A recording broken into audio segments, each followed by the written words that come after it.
ఆదిలాబాద్ జిల్లాతో పాటు పలు ప్రాంతాల్లో దొంగతనాలకి పాల్పడిన అంతర్రాష్ట్ర దొంగల్ని అరెస్ట్ చేసి నిందితుల వద్ద 5,95,000 రూపాయల ప్రాపర్టీని రికవరీ చేశామని జిల్లా ఎస్పీ గౌస్ అలాం తెలిపారు.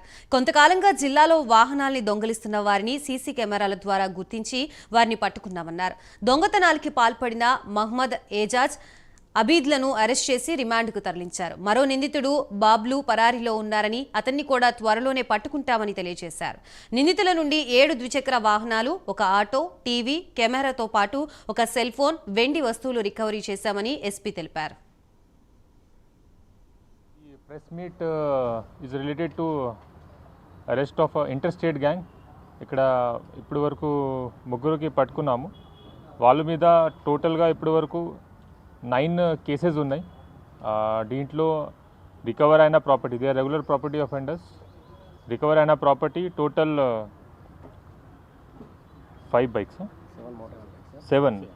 7 మోటార్ సైకిల్స్, ఒకటి ఆటో, ఒకటి సోనీ టీవీ, ఒకటి Nikon camera, then some jewellery items.